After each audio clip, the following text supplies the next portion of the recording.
this. Okay. Let's start this over. Okay, so for those of you who are watching this on YouTube, we already went over this. So if you want, take a pause the video real quick and then read what I have here.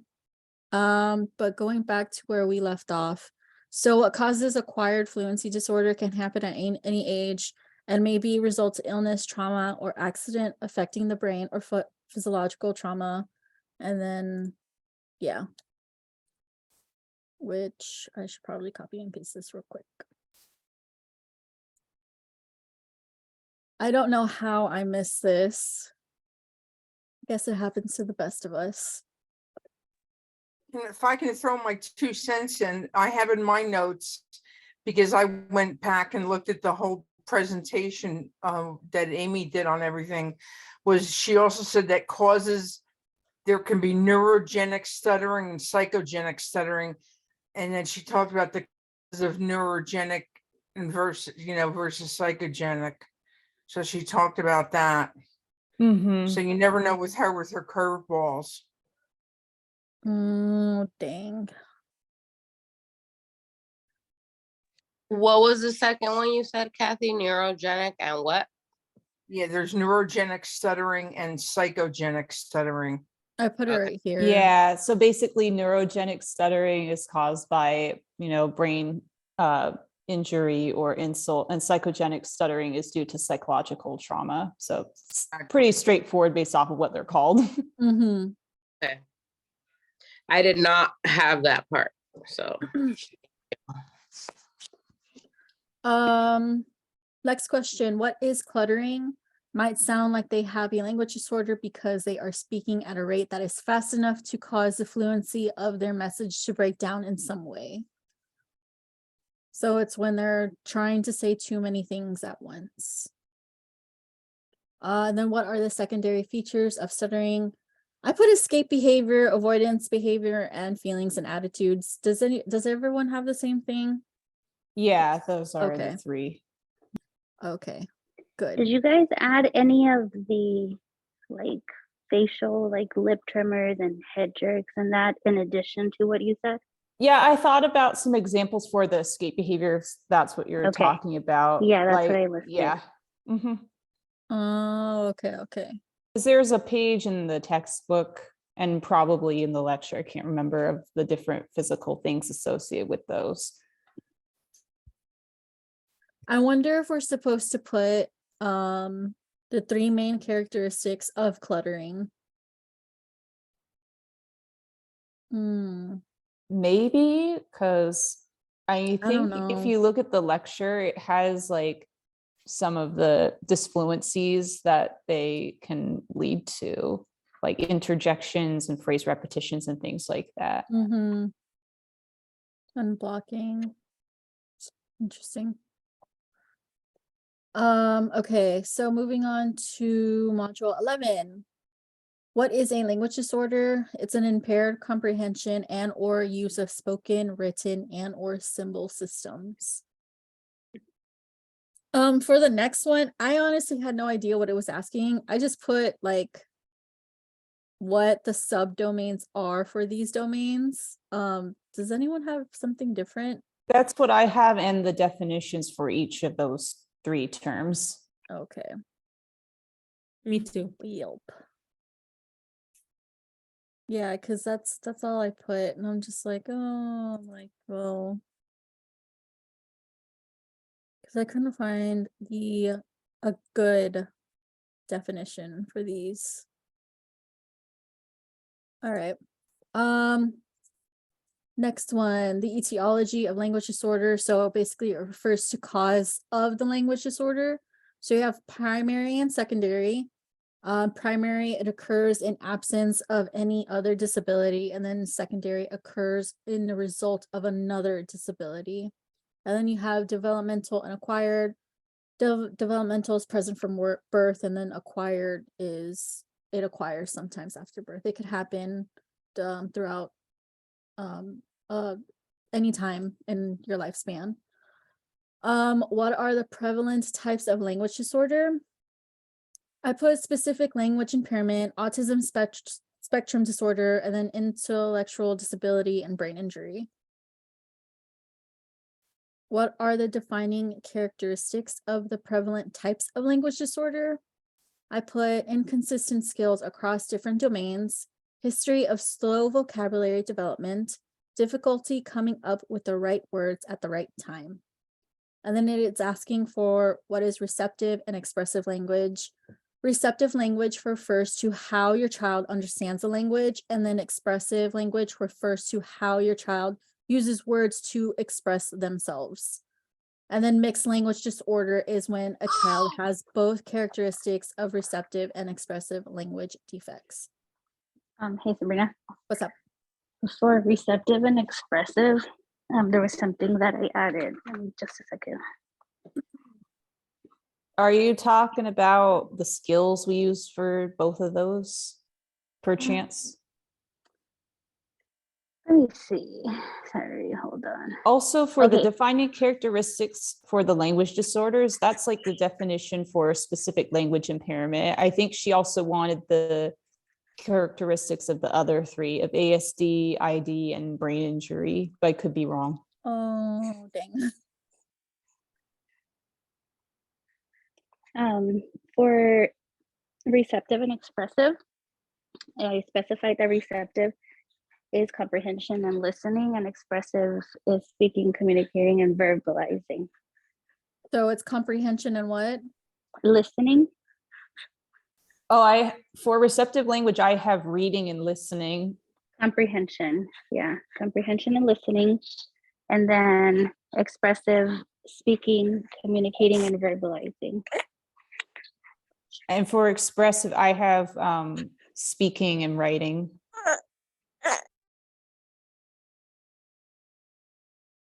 Oh, and like other stuff like gestures, facial expressions, pictures. Someone raised their hand. Who was it? Oh, what's up? Marina. Marina. Okay, I'm so sorry. So I'm gonna jump back to that question, though, defining characteristics of prevalent types of language disorders.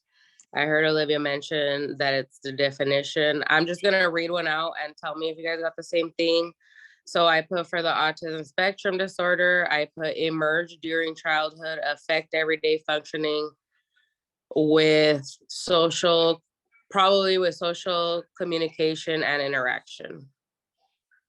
And also the overly restrictive behaviors and the engagement in repetitive behaviors, but otherwise, yeah, you're good. Mhm. Okay. So she wants us to like go a little bit more in depth, like know a few of them. Because I just first one, I'm lazy sometimes, and I don't want to like look more into it and put a bunch. Oh, I know it's a lot. I- Like a lot of this you can't just fit on the flashcard. Yeah, it's like you have to be really you have to just put what you don't know. I put Yeah. what I don't know. What I do know, I didn't put on there. Like I didn't some of the stuttering. I felt like that module was the easy for me, so I didn't really like write anything for that one. But I'm like, this one, I don't know why I didn't. feel Yeah, so- that with was it. me for the social communication chapter. Yeah, that one was a little difficult for me. But all right then, I'm writing it down to go a little bit more in depth. Thank you. So much. So much. Let's see. Okay. Just a heads up, this everything has just been graded for module 15. Olivia, I was just gonna say the same thing. Oh, she graded I was gonna say, everything? Yeah, She just sent out an announcement. and a saying that video on grades are how to complete. check out your grade before the final, basically, if you want to calculate it. Okay. Grades are in. Ooh. Okay. Good to know. Anyway, so moving on to module 12. Oh, does anyone want to add anything to module 11, or we're all good? Yeah, okay. Moving on to module 12, language disorder in adults. What is aphasia? An acquired language disorder resulting from a stroke or a TBI. It affects one's ability to process, use, and or understand language. Where is the damage for the Broca's area? Am I saying that right, Olivia? Broca's area. The damage is to the frontal lobe of the brain, and then damage to the Wernicke's area. It's the superior and posterior regions of the temporal lobe. And then what is right hemisphere dysfunction? When damage affects the right hemisphere, language and cognition may be impacted. Was there any more that like she wants to know about this, or? Here's my thing. I think she might want to know the characteristics. As I said, I'm not really sure, but it seemed like when I asked her that for most, if not all the conditions, to maybe have them on there, which I did not put on yet, but I honestly, I don't know. But I know one of them's like you can't process stuff on the left side, but otherwise I don't really remember. But yeah, I don't know. Okay. I think you skipped one, the one that says what areas are 7 areas that language deficit seen in aphasia. You just listed all of the Broca's and Wernicke's and that. Was that one of the questions on the Yeah, study right guide? before the damage of the Broca's area. Oh, you Oh, I mean did. she didn't Oh, say I'm that? sorry. Yeah. Yeah, no, I just want to oh, make sure you have it. It's Oh, just yeah, yeah. listing all of them, right? Yeah, so what are the areas of what are the 7 areas that language defects seen in aphasia? So you got fluency, motor output, comprehension, repetition, naming, reading, and writing. I don't know how I missed that. Oh, see, Sorry, I have guys. the wrong answer for that. I'm glad you went over it. What is TBI? It's a neurological damage to the brain resulting from the impact of external forces. And then the difference between open and closed head injuries. So open head injuries is when the skull has been penetrated, so something went through the skull, and then closed head injuries is when the brain is jolted within the skull, yielding in diffuse brain injury. So basically, it's when, you know, for example, you get in a car crash and you get whiplash where your head goes forward and then back like really fast. That could be a TBI because your brain moved, like hit your skull, and it could bruise up, right? Like if it hits the skull, your brain could bruise. Is that right? More or less, yeah. Anything that is concussion related for the CHI, yeah. Yeah. And then what is dementia? It's a chronic and progressive decline in memory, cognition, language, and personality resulting from the central nervous system dysfunction. And that's all I have for 12. Does anyone have anything that they want to put? Marina, do you have a question? Your hand's still up. No, okay. Oh, my bad. No worries. I just wanted to make sure. Okay, so moving on to the social communication disorder.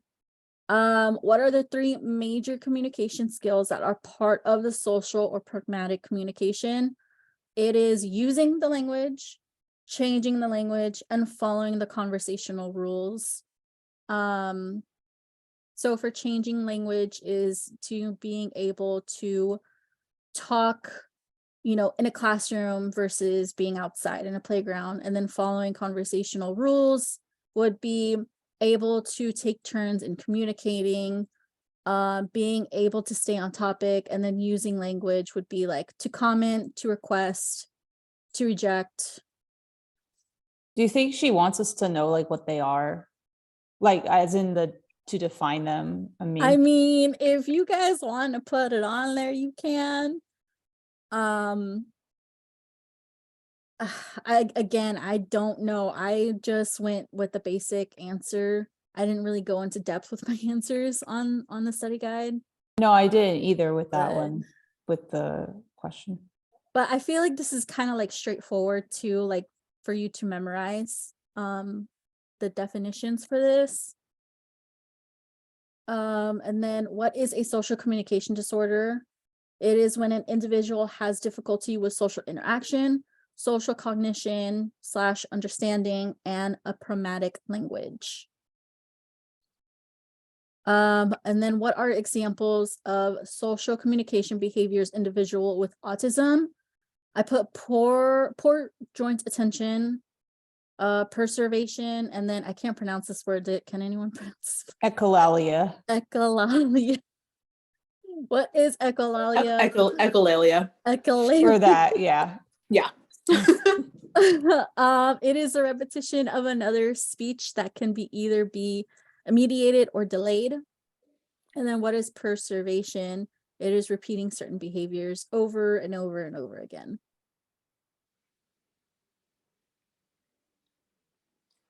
Any other thoughts or concerns for module 13? No, okay. Moving on to 14, swallowing and voice disorders. What are the 4 phases of swallowing? You have oral prep, oral transit, pharyngeal phase, and then esophageal phase. And then what is dysphagia? Dysphagia. It is difficult in swallowing. It occurs when an impairment in any one or more of the phases of swallowing. So it's basically if you cannot do the phases properly of any of the 4 on there. What is a pediatric feeding disorder?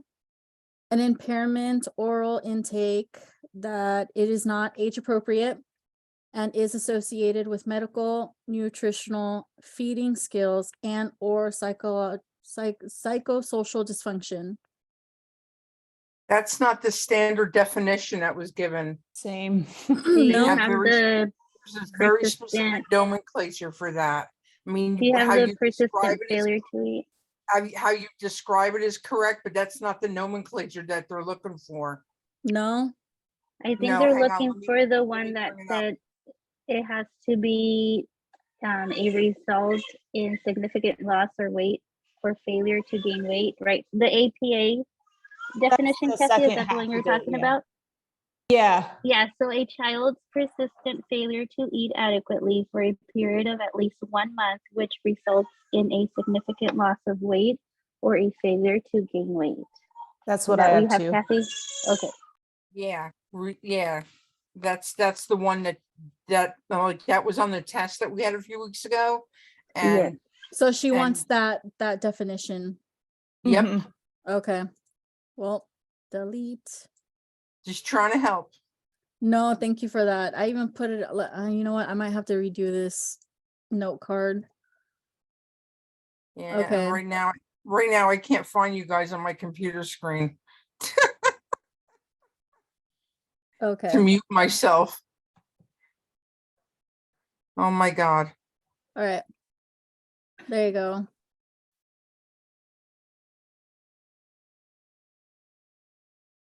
Okay. Where was I? Oh, what is a voice disorder? When a person has a problem with pitch, volume, tone, and other qualities with their voice. And then what is adduction and abduction in vocal folds? So adduction is when they're closed, that's when they're rested, and then abduction is when they're open and they are active.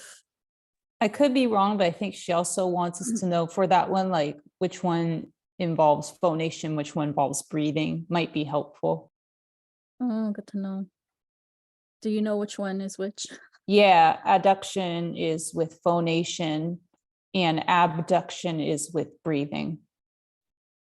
Like if you think about it and when you're speaking, it makes sense, you know? You said ab was breathing? Abduction is breathing, yeah, and adduction is phonation. So like when we're talking or singing or any of those kind of things, basically, or even just making sounds. Okay. Yeah, I'm gonna for sure have to do this damn card. Okay. Next one. What is dysphonia and aphonia?